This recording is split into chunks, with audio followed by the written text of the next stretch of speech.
thank you all for checking out this week's episode. Once again, I'm John. If you like what you heard and saw today, subscribe to our YouTube channel, find us on Instagram, Facebook, and Twitter, and check out our brand new merch store with hats, coffee mugs, t-shirts, other cool stuff coming down the pipeline. Again, thank you all for support. Be safe, and see you next week. How's it going, everyone? John here, the host of Spirit Talk, and today I get to welcome someone I've wanted to have on the show for a long time now, Mr. Lee Waddell. Lee is a prolific stuntman in Hollywood film and television. One of his most iconic roles is that as Ghostface in Scream 1 and 2, where he killed Drew Barrymore. And everything from TV show, all my favorite action movies growing up, from Con Air to Face Off to Batman Returns, Spider-Man and Terminator. I love talking to people in the stunt world because I'm super blown away by the stuff you guys go through to put on make something super believable. So Lee, it's great to have you on here. Well, I appreciate it. Thanks for having me on. You know, it took us a little bit to get our schedules synced up to where we could finally do this. So it's great to be here. Thanks again. Well, let's just jump into that because I know obviously the pandemic's coming to all things considered, it's people getting back out there doing what they did before, and the convention stuff that you've been doing. And then in conjunction with the recent Scream movie that came out, it's crazy to me that a film that obviously Wes Craven's a genius, or was a genius, and for that longevity, that series, and you're obviously a part of it. How cool has it been to be out there at conventions now, and people bringing you the Ghostface masks or posters and stuff, and be like, man, thank you for doing this. Yeah, that's actually, I'm just back in my time. I've retired out, and back in my day, I was just a hard-working stunt guy. We'd go from show to show to show, just making a living and grinding it out. And so here we are. I think the last time I was in front of camera was like back in 2012, somewhere in there, probably slid on out around 2015. And, all of a sudden, here we are 25, 26 years later. Scream is a distant, great chapter memory, loved it. And all of a sudden, these people hunt me down, for lack of a better term, and go, hey, we want you to do this. I'm like, what are you guys talking about? I had no clue that this world existed, right? And so they convinced me to do a signing and then come out and do one of the conventions. I was very reserved because during my career, I never got pictures with me and the people I doubled. I never did autographs. That's just not my style. I'm really old school in that sense, that I was very respectful of the talent, and they had their world, and my job was to make them look good while getting blown up or whatever that scene was. And so for me to kind of be 180 off my personality and to go out and do autographs and fame's kind of too strong a word, but you're putting yourself out there in that public signing of something. And it took me a while to kind of reset my mind to have fun with it, right? So the very first convention I did, was a thing called Horror Hound. It was a little bit earlier this year, I think Cincinnati or someplace. And I was really conservative. I'm like, I told my agent, I'm like, no, stick me in the corner, just let me hang out. And one of the old time Wes Craven's stunt coordinator, Tony Caesar, who's an icon in the business, Yes, he was there, right? And Tony kind of took me under his wing again. He seems to be doing that in my life. And so he goes, this is how it works. And he kind of walked me through it, and we had a great time. I got to see Tony again. I hadn't seen him in years. I got to hook up with like Dick Warlock, another guy, icon, right? Yes. And so when I was coming into business, Dick and Tony were already established. So those were the guys that I looked up to. They mentored me, all that good stuff. And so it was really cool to hang out there with those guys and reconnect and have a good time. So that experience was so positive. We had so much fun. I'm like, okay, this is pretty cool. Let's do this again, just on the fun factor. So that world's kind of opened up to me now, and I'm very blessed and very thankful for that. This is just a lot of fun, and the Scream fans are fanatics. I mean, yes, horror fans in general are just a blast. Okay, but I'm biased. Yeah, I'll take my Scream fans, and I say mine. That's hilarious. They know so much about the film. I'm like, I did that. I'm the dude who was running around in the road. I didn't know I did that. They know the different mask and the different wardrobe and the different characters. I mean, they're fanatics, and they're so cool. They're so fun to interact with and to sign their stuff. It's really a cool experience. So I'm going to keep doing that for a while I'm having fun. No, I think you should. And I think having fun doing it is what sells it for you and other people, especially because sometimes you see those actors, oh, it's the 30th anniversary of so and so movie or TV show, and they don't want to be there, but they're obligated. It's like if you can have fun with it, I think that resonates with the fans more because it's like, man, this guy really appreciates all the support we've given him and the franchise over the years. So, I mean, again, that's really cool. Yeah, yeah, absolutely. I guess when you watch a movie like Scream and you obviously spoiler alert, you realize it's Ski Erlich and can't think of the guy's name, but there's two killers in the movie. And when I first see the movie, I'm like, well, why couldn't Ski Erlich or this other person play Ghostface? And then you kind of realize as I get older, I realize, man, you do need professional people to do some of these stunts and some of these falls and some of these stuff. And it's like, how does it for you? I mean, even for the viewer, how difficult is it for people to realize that hey, there's actually a professional stuntman doing this stuff, whether it's the fall or a fire stunt or even a stabbing motion or whatever it is. Like for me, I was just kind of like, man, why couldn't the actor do this? And then now I have a fonder appreciation of the stuntmen and women that actually do this stuff. Yeah, well, you gotta. That's a multifaceted, question to answer.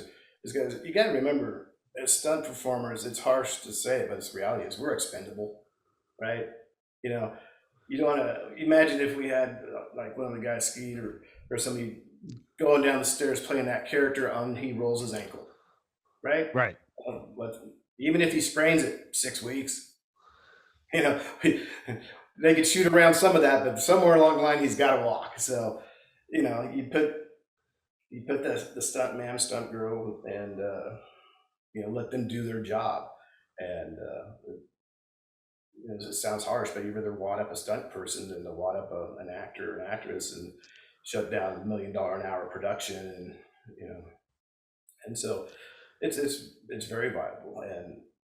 And as movies have evolved, over the last few decades, with more CGI, more wire, more everything, it's even more important now. As much as you could put an actor in front of the camera in a stunt type situation, there's more opportunity now for Right. stunts than ever was before. When it comes to working with someone like Wes Craven for Scream 1 and 2, how like what was the process for you to actually become the performer of Ghostface? Like was there a people what were you basing your movements on, your actions? Was there other work or other stuff that Wes or yourself kind of look back on and be like, hey, we should have the killer move like this? Like what went into the creation of Ghostface? Yeah, so during Scream 1, and let's clarify something right now. Ghostface, by design, was never played by just me or just one other stunt guy or just one of the actors, right? And the reason they did that is they didn't want to have someone get locked into that character. And then also that goes back to what we talked about earlier. If that person, let's say I was playing that character the whole way through, and here we are at the final thing, and I'm supposed to turn into a lawn dart and get flown off the van or something like that. You wad me up, and now you got to go get a character that moves like me and da da da da da da. So from the beginning of and we didn't, back then it was a fun script. We didn't have any idea it was going to do what it did in terms of a franchise. But back then it was just like, well, we'll just have the stunt guys play each part. So I started off the genre when I killed Drew, and of course I got to kill Henry Winkler, which was we'll talk about that later, I'm sure. But that was just hilarity because I'm like, it's the fonts, it's Henry Winkler, right? And I don't know. And back, let's segue real quick. I don't get starstruck around celebrity, right? Yeah. It sounds harsh, but I'm not impressed, right? Um, but here's Henry Winkler, man. Come on, I grew up on the Fonz. I mean, he's iconic, right? Yeah. And it was one of those few moments in my career that I was like, I was looking at him, we're getting ready to do the scene. I'm like, man, I'm gonna kill Fonzie. I don't know how I'm gonna do this, right? So it was pretty funny. Um, so from the get go, it was always going to be multiple people playing the character. Okay, I was just blessed enough to be the guy to set the tone for the genre, right? And that driver was from Wes and Tony Caesar. Um, and Wes was such a cool cat, man. I miss his presence in the film industry. Who knows what he could have done, right? Oh, He was just such a master of it. And so he goes, oh, this is the character, and da da da. And he actually didn't give me a huge in-depth, deep dive on the character. I'm like, okay, like once again, I'm a working stunt guy. I'm like, sure, what do we got to do? He goes, oh, you just got to do this and this, and you're going to kill Drew, and da da da da. And for the subtleties of it, of how I would hold the knife, or how he wanted to see me stab her, that's where he got detailed, right? Because he was looking for specific visual reference. Yeah, so like when we were doing some of the actual stabbing stuff, we did 2 or 3 takes, which most stunt performers like one take because you don't have to do take 2 regardless of the paycheck. Right. And so that's where the nuances of Wes really started driving in on that particular character, was how he would kill you, or what he wanted to see visually. Like you grab that knife, and he wanted to see the light reflect off the edge of the blade. Like, sure, whatever you want, the boss. So that's kind of, and then there were several stunt guys through the whole series that played Ghostface. That I did the first half of Scream 1, then I rotated out. A really super talented guy by the name of Dane Farwell came in. Yeah. And he took the reins for the second half. Scream 2 came along. Once again, Tony gave me probably the funnest part of that film, which was to do the whole driving sequence and a few more people. That was a blast. So we had a lot of fun with that. And then I don't think did Wes, he did number 3, didn't he? I think so, yeah. Yeah, I think so. And so I'd left that genre at that time, so had Tony. So hey, this is going to be bad for my Scream 3, 4 fans, but I didn't even watch the franchise after that. Right. I did number 5 because 25th anniversary. There was a lot of hype coming on.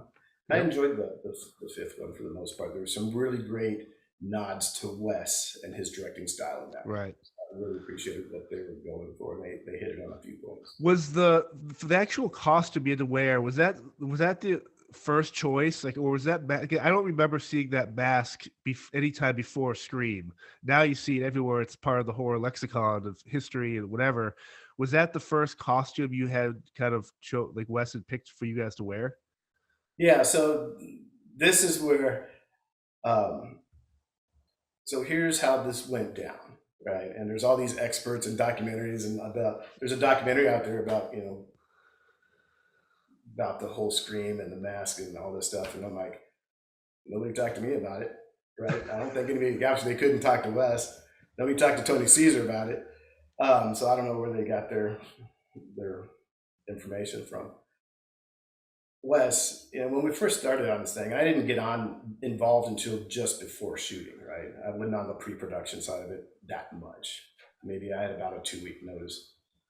But my understanding from what has been told to me was that Wes goes down to the Halloween shop, pulls off 3 or 4 masks, right? And basically he's like, hey, let's use, he shows up and goes, hey, let's use this one. I mean, it was about that simple. And, and then here we go, off to the races. So that's about how that went down. It wasn't some big articulated process. He just pulled a bunch of stuff off a shelf, bought it. Like, yeah, this one looks good. Let's go with this one. And the very first masks were like made out of t-shirt material, and they replaced the mesh in them and all this other little nuances that nobody really knows about. That wardrobe did their tricks, what they do so well to make it look right and feel right, and actually be able to see and stuff like that. So that's how it went down. He picked it up off the shelf and said, let's go.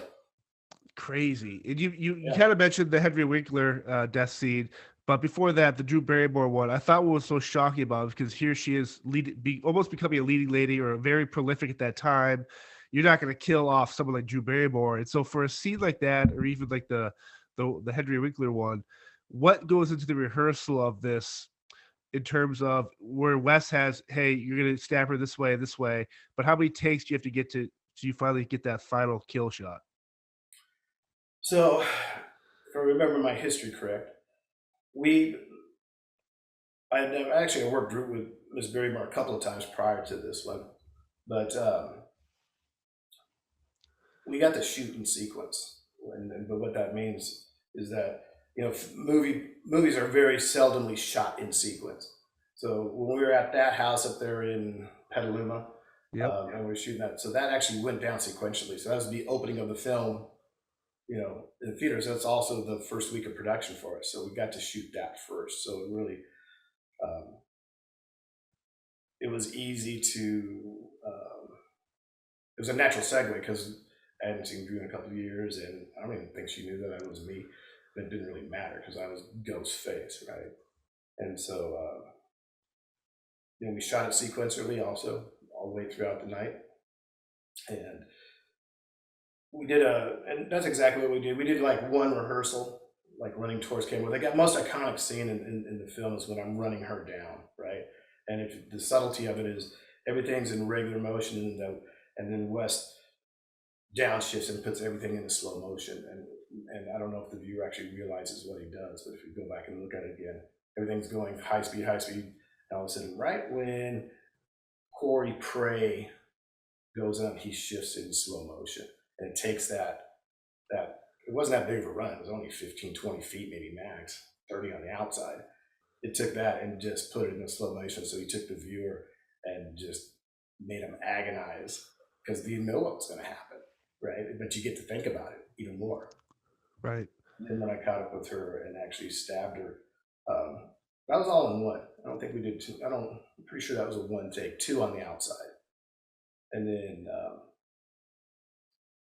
what we did several takes on though is there's a scene where the knife comes up, right? He's getting ready to plunge it in her, and it's just a knife. It's just a knife up here. That's where Wes got really technical and like, now hold it this way, because he wanted to catch a certain light, a certain look. And that's what he was after. He was after this pause up here where the knife would look what he wanted. He had this vision in his mind. So we actually chased that for quite a few minutes to get it. I've had some people on the show that have portrayed either Michael Myers or Jason, or even like some of the symbiotes from the Hellraiser series. And one interesting thing for them, like sometimes some of the people don't, when they put the mask on, become this person they're portraying. Some of them treat it as just a job, but some actually have to dig deep to become this character. Was that ever an instance for you as you put on that mask where you have to kind of become someone outside besides a stuntman or yourself? Kind of become this character where you have to think like dark thoughts or just kind of get your right Yeah, headspace. great question. Because when I was doing the first sequel with Drew, that was actually a lot of fun, right? And because I love shooting nights, great location, great people, the whole bit. So we had a lot of fun in that. And Drew's, man, she is such a pro. She makes it easy. And but like when I went to kill Henry Winkler, right? The principal. So here I am, a little bit starstruck, which is hilarious.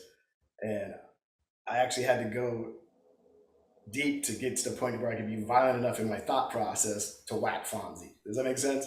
Yep. And we did about 2 or 3 takes on that, and Henry Winkler, once again, super pro guy, right? He's been in business forever. He's like, man, give me some energy. You got to get me. I'm like, and he and I are in the room. I'm in the closet, right? And he starts hitting me for real. I mean, he's popping me. He's like, dude, you got to just get on me. Da, da, da. And he starts messing with me. I'm like, what are you doing? He goes, and he starts insulting me, and he's like, you got to gut me like a fish. He starts getting on me. And I'm like, I'm like, okay, you want to get gutted like a fish? Yeah, because he'd been needling me for like 2 minutes, just getting me pissed. And that's what it took to get me in that state of mind to be aggressive enough to give him what he needed to do, so to speak, for that scene. So yeah, and that was a good learning experience for me, developmentally as a kind of a stuntman actor thing, was to kind of get a little darker and let's get into the mindset of the Ghostface to bring that energy to the scene. You mentioned seeing Dick recently and Cersei, but before you even get to the point where they can mentor you, how do you even get into this industry? Like, was there a specific stunt or a movie or show you saw growing up that, man, maybe I could do this? Like, how do you kind of jump into this world? Yeah, so and I think it's easier now to become a stunt performer than it was back in my day. And I gotta be off base about that because I'm not really that tight in the community per se. But back in my era, it was flat out a hustle. I mean, you had to go find a set, find a stunt coordinator, wheels your way through all the maze of everything. Say hi to them, shake their hand, give them a headshot, go, hey, I'm just out looking for work. And that was like the old school way of doing it. And you just flat out hustled your way to this business. And I remember sitting on Universal Studios tour as a kid, and that's a working studio. Yeah. So the tour goes through working, and I remember seeing production going on. I'm like, I want to do that. I want to be on that side of the fence, right? And then later on, when I was pushing to get into the industry itself, I was doing extras work, right? And once again, like extras are in this little section over here with a box lunch, and the A team's on that side of the fence with catering and steak and lobster. I'm like, I got to get on that side of the fence. And so those were the motivations to get on that side of the fence, to be in that side of production. It's now when you've done stuff from like Baywatch and Walker Texas Ranger and Profiler and television work versus movie work, is it different in terms of just like obviously budgets are different, but the actual stunts don't work or they change, right? Or is like the filming change? Like what's different or similar between both of them that affects your job, say, as a stuntman? So that's a really good question, because people don't really collate the difference between production or film wise and TV wise. Film, you have bigger budgets, more time, and TV is just bam, bam, bam, because it's episodic. It's a week, 2 weeks to pound it out. So I like the pace of TV. I like the pace of it. You show up, you're banging it out. You're doing multiple news, and it's fun. I like the pace because you're crushing it. Just get it done. And it was fun because it was like earlier in my career we were doing some low budget films, and we'd have multiple locations on a Saturday because that's the only time they could get the permit to do a car chase. And so we'd have 6 setups and location changes in downtown LA, and it was just fast and furious, and it was like guerrilla filmmaking. It was really fun. So I always liked the pace of TV.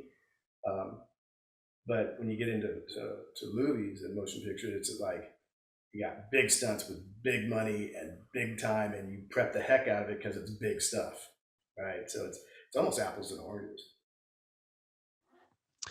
In terms of training, I assume, like most things in life, if you don't do something long enough, or if there's a break between, your skills get perishable. Especially when it comes to stunt work. But for somebody like you, when you're doing all this filming, how much time do you have to try out new technology? Where it's like, hey, we're doing this underwater stunt, we're gonna try this new technology, or I need to practice this thing. Like, do you have time to do all that, or is that built in kind of into the production of the things you're doing? It kind of both. Maybe it would be like, excuse me, it'd be, hey, I did a bunch of underwater work, right? Or Tony Caesar and I did a bunch of fire stuff together, and then that subset industry would evolve. We'd be like, hey, man, I just heard about this. Let's try this out. And it might be as simple as like, hey, let's go grab a weekend and go mess around and get in the garage and see something, or let's go grab some tanks and some rigs and go jump in the water and play around on personal time. Because then if we could develop personally, then we could bring it to production professionally. And then there's other times where you'd be on production and like, hey, they want to do this, and here's this really cool equipment, that maybe one of the underwater coordinators or somebody in the industry brought forth. I'm like, man, let's try it, But I usually did. I found for me personally, I found most of my advancements or developments happen on my own time. Is there a particular? I mean, Lady of the Water is amazing, but like when it comes to water or fire or whatever other chemical you want to throw yourself on, is there a particular stunt that you really love doing, or one that, hey, do I have to do this, or like how's it work for you in terms of where you get to a production and you see the script, you gotta do this or this, and maybe the director's like, hey, we might change this up to do this. Can you do it? Like, is there ever any trepidation on your part when it comes to like a particular stunt? No, because I'm a stuntman. That's my job. And if there was something that I don't think I actually ever said no to a stunt in my career, and there's been a couple that have stretched me out pretty good. So, and And the old saying is, it's not the big ones that get you, it's the little ones, which is true. I've been tore up more doing, falling over a table than I ever have riding a dinosaur. So, yeah, unless it was so gnarly or just outside of my skill set. And I prided myself back in my time just being it's called ND, nondescript, right? I was just a guy that could have a lot of good skill set. I'm just a solid guy. I'd show up and do my job. That's all I wanted my peer group to think. Sometimes when you go on like those websites like Internet Movie Database or these things where you look at the casting stuff, when it says stuff like utility stunts, uncredited stunts, stunt performer, could you kind of talk me through? Now, obviously, the stunt performer is something like Ghostface, but when it comes to the utility or uncredited, like what is the justification of what makes one different than the other? How come sometimes prolific stuntmen like yourself are uncredited in certain roles and stuff you do? Yeah, if I remember correctly, they only have to list X number of stunt guys in the credits. Um, and then, if we're doing some major car scene and I'm like number 50 out of, 50. Gotcha. Yeah, I'm down here. They're like, no, I'm the old guy. Put me in the corner in the back. I'll probably be on the editing room floor, which I've been more on the floor than ever on screen, you know. And utility, nondescript, whatever, or unscripted. So that's just that generalization, like, hey, we're in a bar, we got a dozen dudes, hey, fall over, you get hit, whatever. It's just a generic stunt, right? So that's kind of how that Is there a that is. is there a particular genre that you gravitate towards, or is like, would you ever? I mean, obviously, you said you didn't turn down any stunts, but is there a genre like action or horror or drama or something, a period piece where you're kind of like, yeah, I'll do it? Like, what's your favorite when you're working? Like, what was your favorite genre you to call from and just partake in? As far as like the horror films or stuff. So obviously, my favorite, because it was the most prolific at least in my generational days, was loved action. There was a bunch of it, right? Yeah. Horror films are always horror films because I am a horror film fan. I mean, I grew up on the black and whites like Bela Lugosi and like Creature from the Black Lagoon, all this just classic genre from that 50s, 60s, 70s. And then even a lot of my buddies, we would sit there and just, during high school, junior high, we'd go see these B slasher films that were just hilarious to us. We'd have such a great time, and it was kind of like the cheesier the effect, the more we liked it. And so I love those BC, horror films. What is the craziest stunt you've done? I mean, so for me, I love Nick Cage, and so you're obviously work with Face Off and Con Air. But every time I watch the movie Con Air, I look at that scene in the boneyard, the airplane boneyard, and it looks. I mean, obviously, maybe a couple of actors can actually fire a gun, but the amount of stunt work needed for the explosions and the shooting and all this stuff, it's like, is that what's the craziest production you've been a part of where it's like there's so much going on where it's like your head's on a swivel the whole time? Um, yeah, anytime you're involved in the shootouts and stuff blowing up and multiple elements cracking off the whole time, yeah, your head's on a swivel and you're having fun with it. And it's funny because like when you're in big stunts or multiple element stunts, even though you might have your adrenaline, but your head, you're thinking, right? You're like, okay, I'm supposed to shoot the guy here, and this is going to go off here, this is going to happen here. At least for me, I'm always thinking about how the stunt's unfolding, right? And it's all very normal and very calm to me. I get this huge adrenaline hit either post or prior, but then when it's time to go and get the job done, I'm thinking all the way through. Does that make sense? It just unfolds to me. So. How often has there ever been a time where someone like yourself or maybe Dick or Tony or whoever the stunt coordinator is at the time, when they're filming something, it gets filmed, and he goes to the director, hey, let's do this again, or this isn't really believable in this world we're creating? Like, how much say does a stunt person have letting politically and politely telling that, hey, this really isn't done this way? I get if you want to film it this way, I'll do the job, but we should probably do it this way. That's the stunt coordinator's job. And if the director has a good, healthy relationship with their stunt coordinator, they let the stunt coordinator do the job, right? there was a classic. Here's a brilliant example of something like that. Tony would throw some ideas out to Wes Craven, and let's go. Yeah, let's try it, right? And it would work. Back in that way back to Scream One, there's a scene when I'm pursuing Drew, and there's a scene where she turns around. And I put my head through this like kitchen window, right?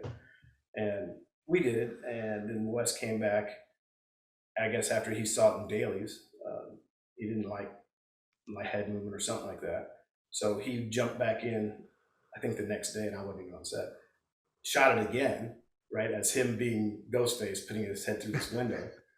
And when the final cut happened, it was back to me. So whatever Wes did, he didn't like himself doing it, so they used me originally. And so there's an example. So he shot it, and he didn't like it, and then he still went back to the original, right? Was Wes Craven the most hands-on director you've worked with in terms of direct with you in terms of how you want to film something and pull off a certain stunt? That's a great question. I'm sitting here putting my brain on rewind real quick, I mean, you've worked with every top director out there, so it's one of those things where it's like it just seems like when you hear someone talk about a certain person as you do Wes, like the amount of respect and admiration you have to that person, it seems like that connection there was super vital, and obviously to your career. Yeah, and I've worked with some great A-list directors. Some of them directly, some of them, like I said, you're going back to the utility guy. They're like, I guarantee you, the director doesn't know I'm the 49th guy, 50th guy that's fine. I don't want to, they got a $1 bazillion budget movie they're directing. They don't need to have coffee with some, stunt dude. So, I probably worked, because I worked so many times with Wes and whatnot.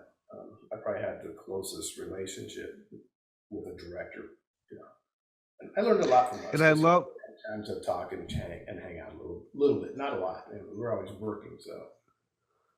And I love the fact that a director like that, or whoever, could be like, once they have a good working relationship with someone like you or the rest of the team, they bring them to other productions. I think that's really unique. I mean, you go from People Under the Stairs to Scream. I mean, whatever it is, it's like you're kind of like, man, this is super cool.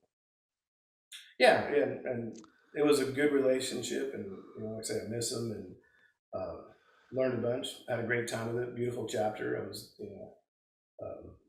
great time in my stunt career. Now, one of the first roles you jumped into, the Terminator, Arnold Schwarzenegger, iconic. When you hit that level that quickly, like, is it surreal to you that maybe even the bigger picture is you've been part of such big, prolific, iconic productions that when you retire, are you retiring just because you feel like you're getting older, injuries, or you just want to change career paths? Or I mean, even when you do retire, you have to look back and be like, man, I've done some insane stuff. Yeah, and that's yes to all the above. I kind of got burned out on the film industry, and so like Terminator 1, I was that guy in the back driving a car, okay, but it was still it was a big picture at that time, and it was a good stepping stone.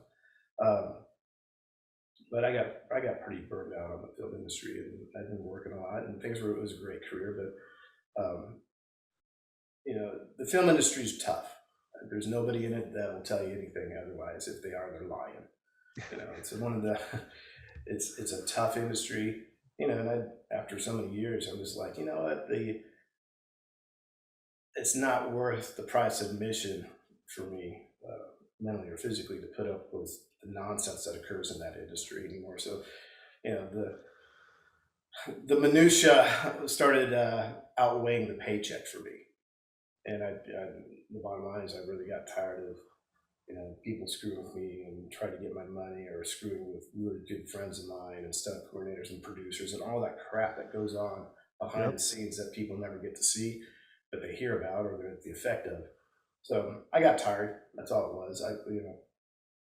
The saying is I miss, like when I was talking to Dick and Tony and these guys, when we get together and collectively talk about the film industry, it's like we miss the BSing, but we don't miss the BS. Yep, I got you. And that's how that worked. So I know it was fine. I didn't, I coordinated a little bit, but at that point I was so burned out I didn't even really want to pursue that direction. So it was a good time for me to get out, and I had a great career, and I just ended up doing other pursuits and endeavors and things that had my interest. In terms of when you after you retire, what you're doing now, do you still miss kind of the rush of doing a stunt, or what do you do now that supplements if you do have that rush or that need to do something adventurous? Like, you still do stuff like scuba diving or rock climbing? Like, what do you do that kind of feeds that? Like, do you ever lose that love of what you did before in terms of stunt work? Yeah, the adrenaline, right? And then I was on that cocktail for a lot of years. Yeah. And you talk to stunt performers, and they'll tell you, like, even though they're not in front of the camera doing stunts, big stunts, little stunts, whatever, they're still on the cocktail, right? And when you finally step down, and it's like something. For starters, it takes a lot to really get me to do an adrenaline dump. I mean, it's got to be something fun, scary, or for real scary for me to get excited, right? Right. And then on your podcast, you've talked to some pretty hardcore operators, and and example given, you see these guys that are 16, 17, 18 years into a military career, and they punch out before they make their 20. Right. I'm like, why'd you punch out? He goes, and these guys would tell me stories of, like, they would be in the middle of some serious tier 1 pointy spear stuff, and they weren't getting excited. I'm like, well, how hardcore and how hardcore is that? That you're in literal firefight, and they're just taking care of business. They're having coffee, And I've talked to quite a um, few warriors like that, and I'm Right. like, why'd you punch out? They're like, you're old, you're tired, you're punching. He goes, and a lot of them, multiple people have told me they got out because they just didn't get the rush anymore.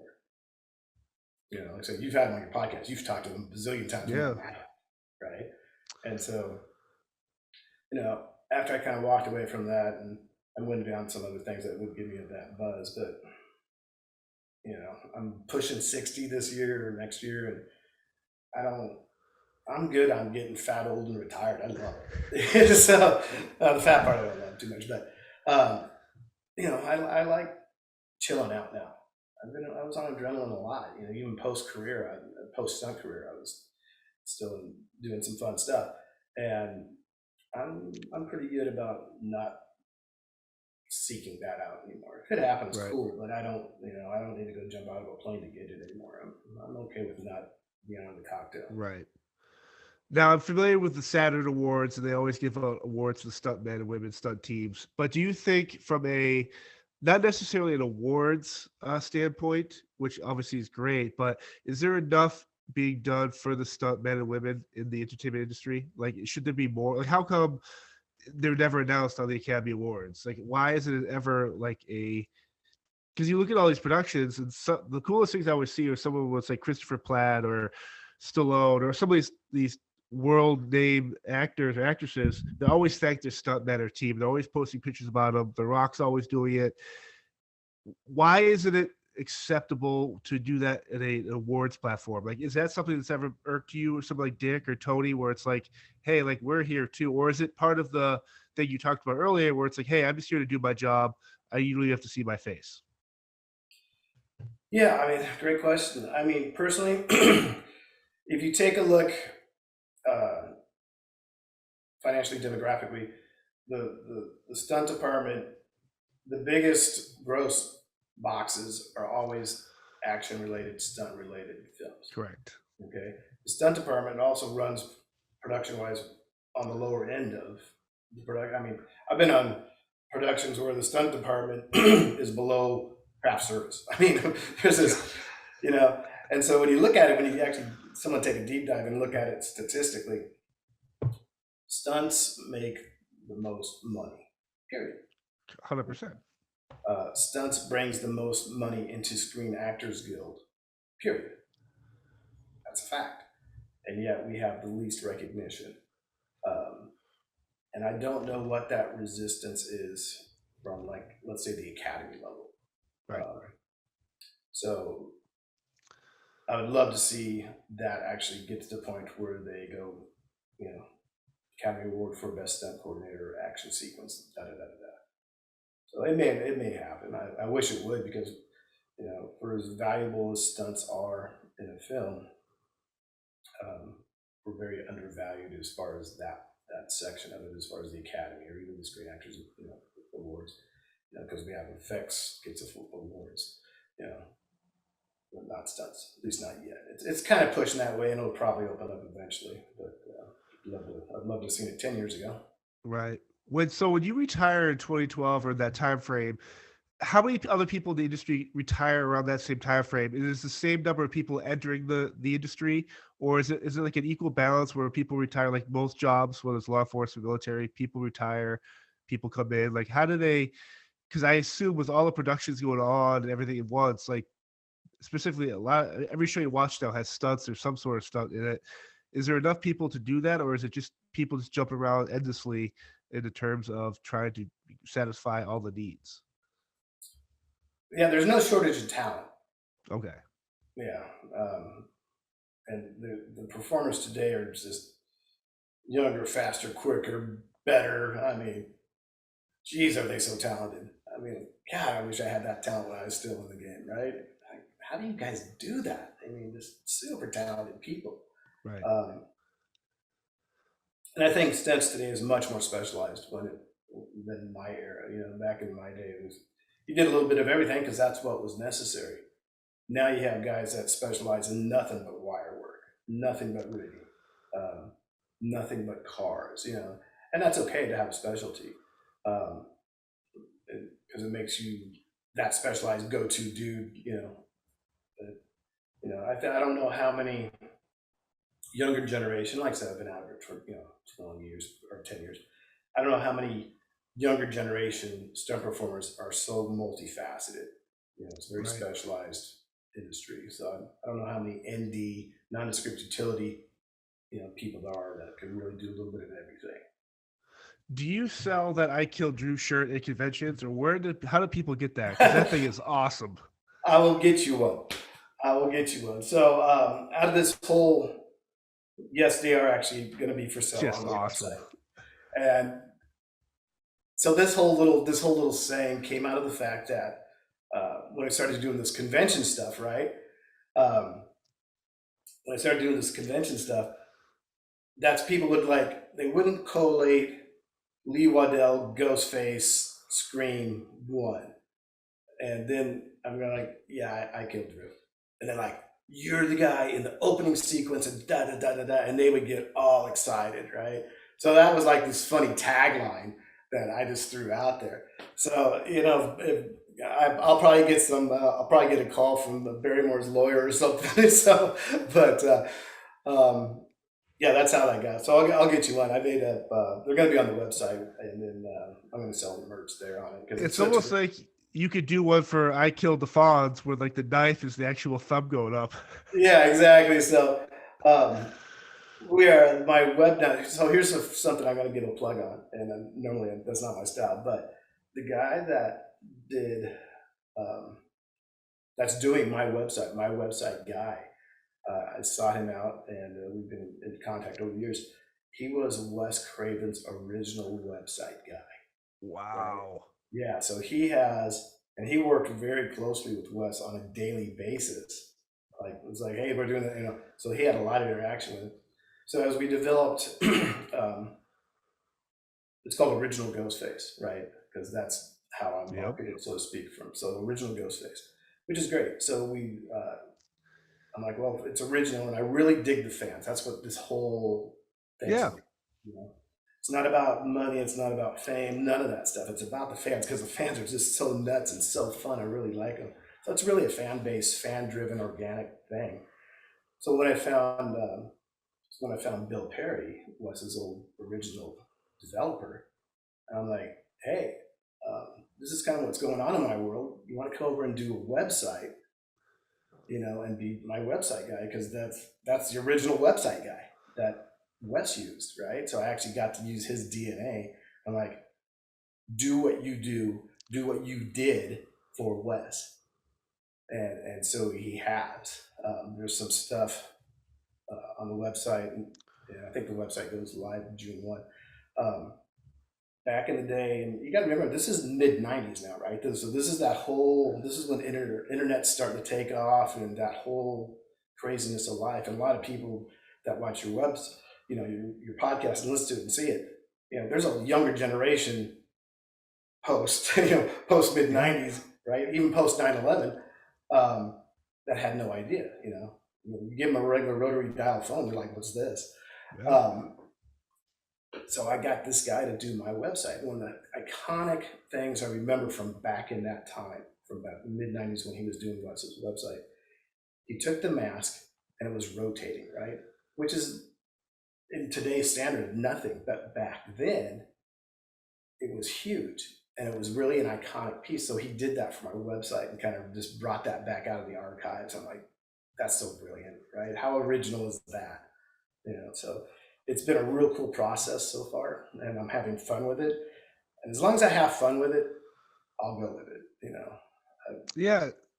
It's cool that you are having fun. The convention stuff's going crazy. I know the Scream franchise, they just announced another new movie. So the original Ghostface is here to stay. So yeah, and I'm so blessed to be a part of that. And I say that very humbly and sincerely. It's like, I was blessed enough to be the guy to set the tone for the genre.